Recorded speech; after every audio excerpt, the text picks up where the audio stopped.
皆様、お元気ですか？箱根富士屋ホテルの動画を再編集しました。富士屋ホテルの最寄り駅は箱根登山鉄道の宮ノ下駅です。徒歩5分ですが、駅から下道まで急な下り坂です。宿泊客、送迎の電話で依頼できます。富士屋ホテルが見えてきました。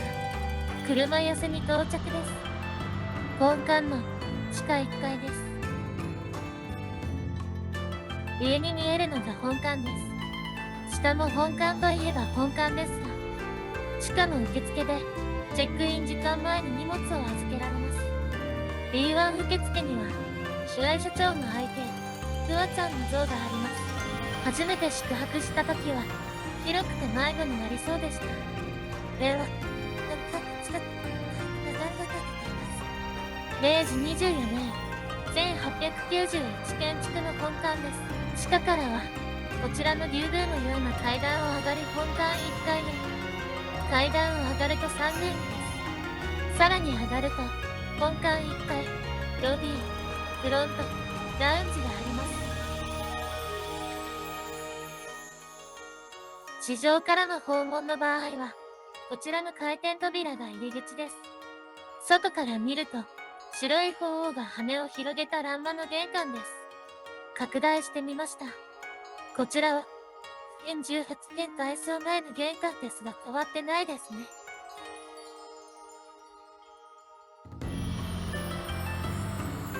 2011年の鳳凰はところどころ塗装が剥げてますね。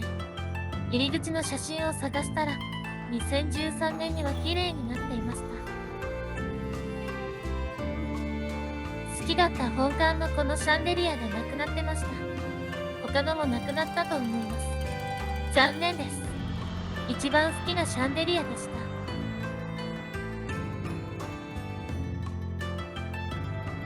た。ロビーは広くなったように感じます。以前ブティックだったところが、ロビー特徴になったのかもしれません。混雑もなく、いつでもゆったり座れそうです。撮影したのは深夜ですが、深夜のホテルは静かで落ち着きます。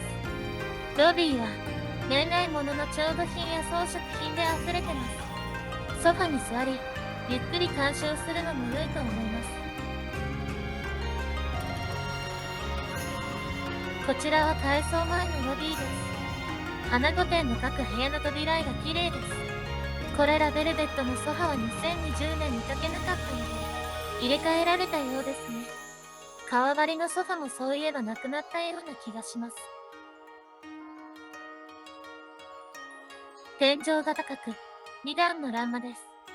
ロビーは、昼間でもあまり混雑なく、ゆったりできます。チェックアウト時だけ少々。本館2階に続く階段と、その右奥がフロントです。フロントデスクには、立派な富士山の彫刻が施されてます。12月なので、あちこちにクリスマスツリーがありました。サンルームもツリーらしい植え込みでした。こちらは、ザ・富士屋入り口のワインボトルツリーです。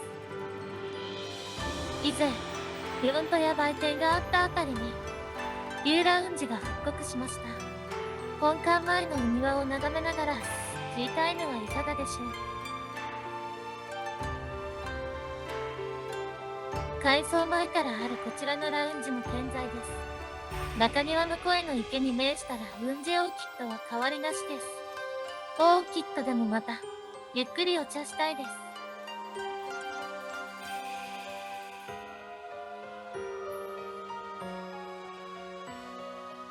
映ってないですが、右手にあるドアから庭に降りられます。中庭入り口です。この時は深夜なので、鍵がかかっていたと思います。言うのは、声かけたらあります。100円です。恋の池のちゃんとした写真がありませんでした。2018年3月に撮影した動画が残っていました。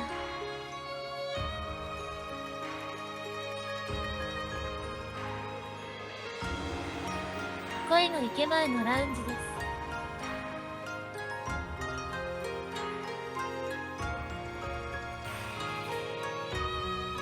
この辺りが随分変わりました。というかなくなりました。木々もすっきり伐採されたと思います。池から雲樹は変わってなさそうです。ブレてますが、王室に向かう通路だと思います。あるいは現在の売店から本館へ向かう階段。迷路みたいで大好きでした。次は、2020年、リニューハウスレストウィングに行ってみます。本館から少し廊下を歩きます。これまでなかった大浴場もこちらにできました。廊下は温泉を利用したヒーターで暖かいです。廊下には極めて歴史のパネルがあります。これは本館です。こちらは100年前の西洋館です。そして生まれ変わったカスケードウィングです。フォレストウィング1階に宿泊者専用のラウンジがあります。2階にホール、ラウンジがあります。こちらはホール。ホールを利用する際はホテルへお問い合わせ。こちらはラウンジです。宿泊者は自由に利用できます。ゆっくり読書はいかがでしょうか。花御殿の扉絵がカバーになっています。花御殿の本カバー、販売されていたら欲しいですね。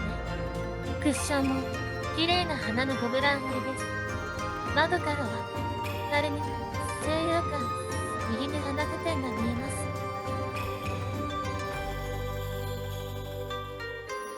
そしてフォレストウィング6階には今までなかった大浴場です。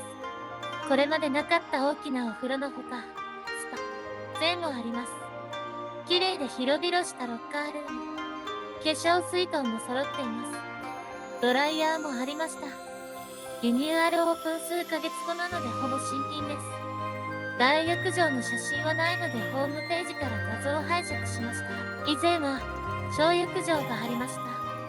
改装前の花御殿の地下1階です。大浴場ではなく、5人くらいでいっぱいになる浴場でした。次は花御殿です。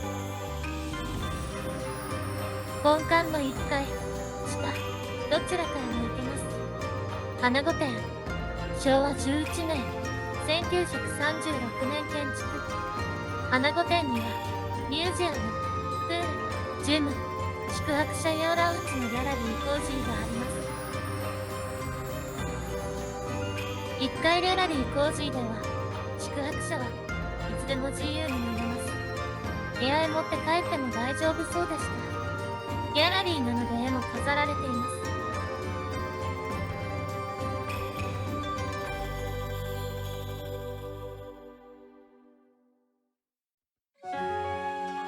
地下1階、リニューアル後のミュージアムの入り口です。場所は同じだと思いますが随分変わりました。ミュージアム内もかなり変わりました。大きくて見やすい圧巻の年表です。歴代経営者肖像紙は日光金谷ホテルからの婿養子です。耐震工事の様子のビデオも見応えありです。ダイニング、ザ、富士や天井が下絵も間近で見られました。かつて使われていたタイプライターなどの展示です。皆さん昔はハッピを羽織られていたのでしょうか。もし今ハッピでお出迎えされたら新鮮ですね。西洋の方は紙でできた傘に驚いたかもしれないですね。今はない宴会棟付近の廊下の壁で泳いでいた金魚の展示です。今も食事棟近くの廊下で一部泳いでいます。いつまでも元気に泳げ金魚くん。やぎゃん。改装前の廊下です。旧宴会棟あたりです。本館と宴会棟をつなぐ廊下で竜宮へのトンネルみたいでした。改装前のミュージアムはこのような展示室でした。タイプライターなどの展示です。間近で見ることができました。おひげが立派な肖像紙。ひげの貝も設立。アイロンとはかりと他は何でしょう。ジョン・レノンご一家と花御殿。宿泊した著名人も多数です。花御殿地下にはプールと新しくできたジムもあります。プールの場所は変わっていないですが、綺麗になっています。可愛らしい海の子供たちのレリーフも残っていました。母ちゃん今日も大量だ。と、お子様たちも大喜びです。プール反対側から、奥に、新設のジムが見えます。シャワー、ロッカー、更衣室、脱水機など揃っています。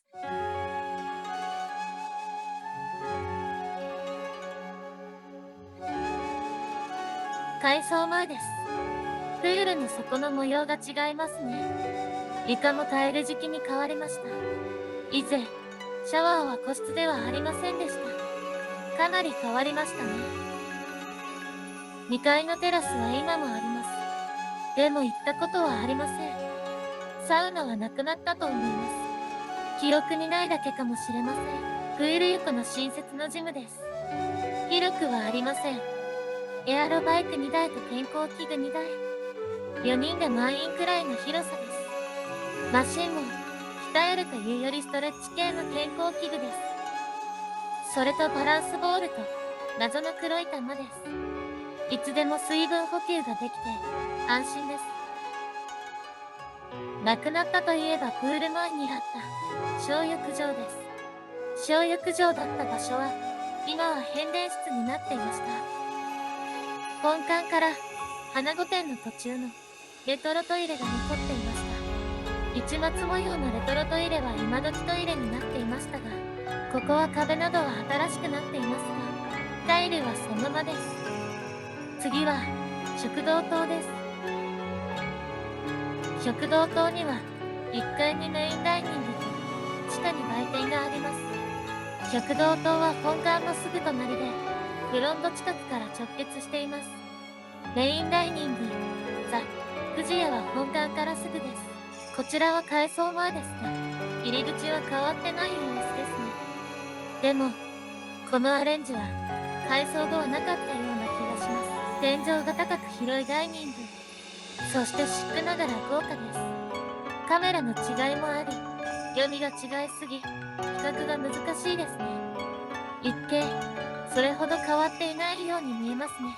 天井画もすべて修復されて、色が綺麗になっています。改修前は、全体的に色が褪せていますね。壁、柱の部分も、磨き直しと塗り直しで真新しいです。カメラのせいかもしれないですが、こちらはくすんで見えます。窓からの景色は変わっていないです。花御殿が見えます。3代目、正蔵社長です。柱の下から見守ってらっしゃる。改装前は、色がところどころ剥げていましたね。ザ・富士屋の朝食です。食べかけですみません。ランチのデザート、いちごソートのフランベの様子です。ほかほかのいちごソースのデザートです。ディナーのお肉です。動画はいつか作るかもしれません。食堂棟には売店もあり、こちらは外の入り口です。本館からも階段を降りれば売店へ行けます。売店前のお花の壁紙がとても綺麗で欲しいです。改装前の売店は他に1階もありました。この改装前のフロントの左に売店がありました。ロビーから花御殿に向かう通路にはブティックもありました。ブティックのところは全部ロビーになったのでしょうか。食堂棟の中でなくなったレストランがあります。朝食バイキングをしていたグリル、ビステリアです。2500円で10時まで食べ放題でした。朝からたくさん食べたいので一番利用したレストランです。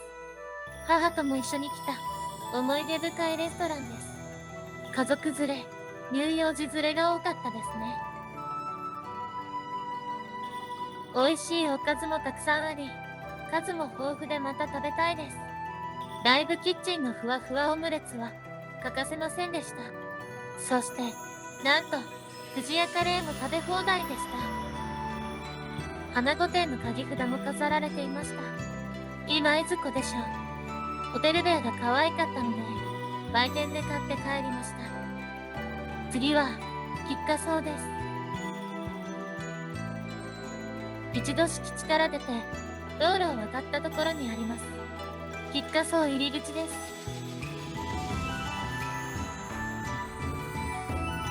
庭を少し進むと元御用邸が見えてきます。席の準備が済むまで、こちらで少々待ちます。お席はお座敷にテーブルです。お庭を眺めながら食事ができます。日本庭園の池には太鼓橋がかかり、鯉が泳いでいます。食前にお茶と梅干しが出され、胃袋が刺激されます。朝食はこのお膳一式です。朝から食欲旺盛な私にはちょっと物足りない。こちらは改装前の菊花荘朝食です。おかゆも美味しかったですが、梅かゆがあったこともあります。お刺身、焼き物、煮物が一品ずつ給仕されました。焼き物や煮物は出来たてで温かかったです。コロナ対策でお膳を一度に出すようになったのでしょうか。自分で作るお豆腐など美味しいので復刻してほしいです。デザートもついていたんですよね。菊花荘の日本庭園は散策することができます。御用邸の建物の周りも一周できます。久しぶりに霜柱を見て楽しくザクザク踏みつぶしました。菊花荘から本館方面へ戻ります。本館ラウンジをきっと近くにある中庭入り口です。右に庭園へ向かう階段があります。庭園はお山です。改装前は本館から階段を抜け温室を通って行けました。この温室がなくなり、更地、通路になったようです。2020年には入れる温室はなかったのですが、2021年には温室のハーブガーデンができたようです。素敵な温室回廊でした。入れる温室はハーブガーデンとしてどこかに復活。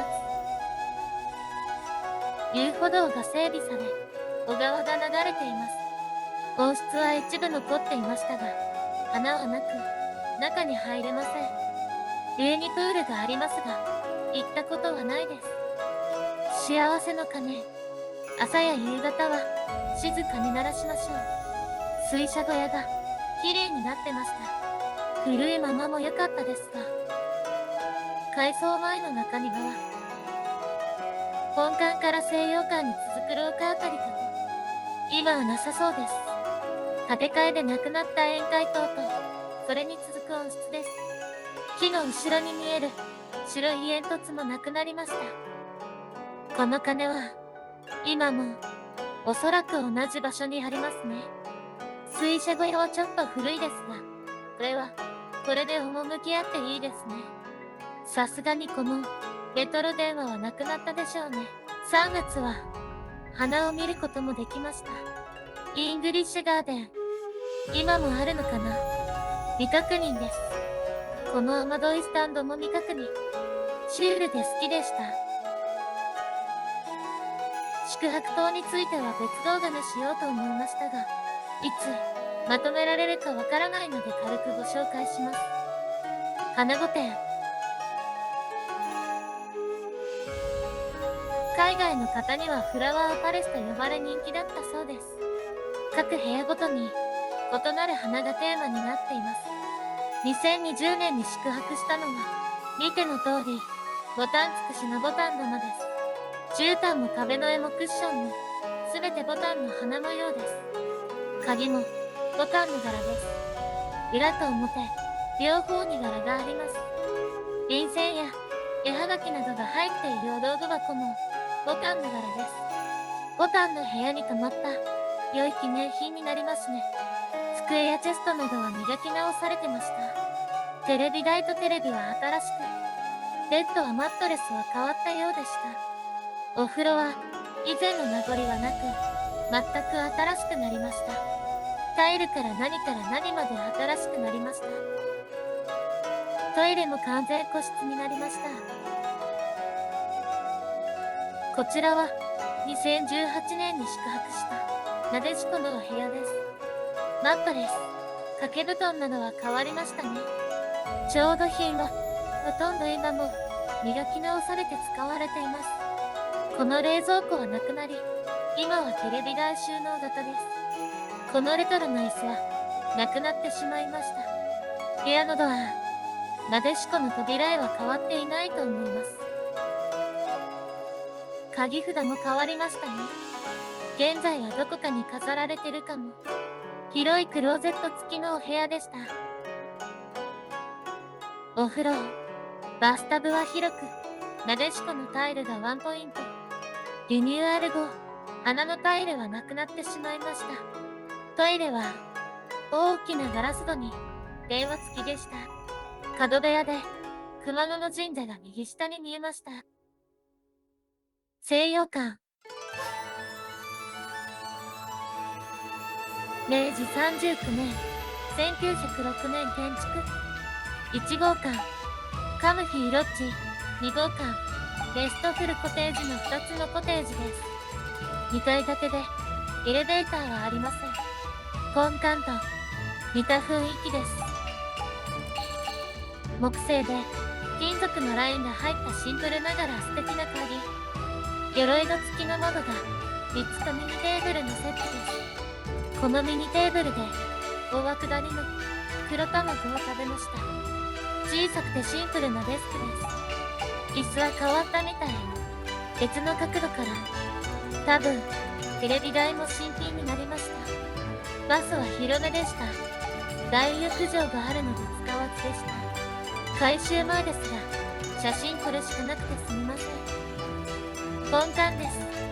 明治24年、1891年建築。過去写真から本館宿泊の写真を探しまくりました。本館2階、49号室です。白い木製の大きなドアの前に、チャップリンの部屋も撮ったと思いますが見つからず。この窓枠みたいな部分が気に入った歌、制御不能。いろいろなところに登る。ここ。制御不能。窓辺はミニリビングという感じです。お風呂、映ってないですが、猫のおしボスだったかもしれません。本館好きですが、部屋数が少ないのと、リニューアル後高いので、次はいつ泊まれるだろう。というところです。当時のカメラはエクシーですね多分。本館屋根と、花子店です。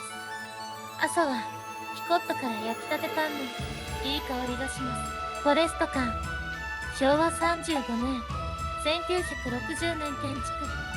現在はフォレストウィングという名称になりました。2013年の写真です。椅子もとても素敵ですね。ちょっと年季の入った木です。木製です。お風呂のタイルには生い茂る樹木のデザインがありました。この部屋の売りは、この窓からの景色です。昼間は窓から箱根登山鉄道が見えるんです。土日は本数も多く、ちょっと待てばすぐ来ます。来ましたよ。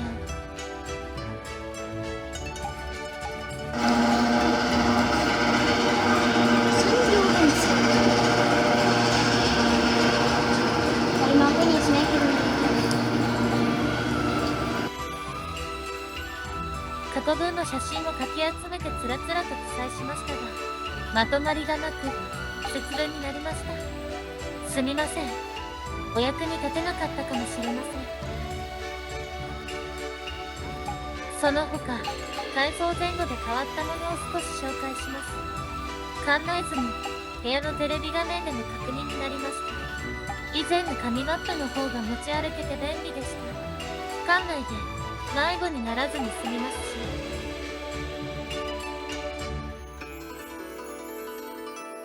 部屋着も以前は浴衣でしたが、おしゃれなルームウェアになりました。本館以外は、この館内着とスリッパで移動可能です。この館内着は売店で購入可能です。9000円くらいだったと思います。電源にも困らなくなりました。次の箱根旅行の予定はまだないですが、泊まるとしたら、富士屋ホテルの予定です。現在、クラシックホテルスタンプを集めており、ゴールを富士屋ホテルにする予定で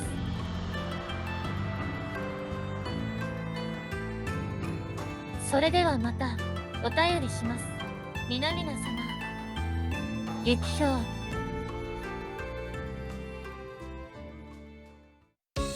この動画が参考になりましたら、高評価、チャンネル登録をよろしくお願いします。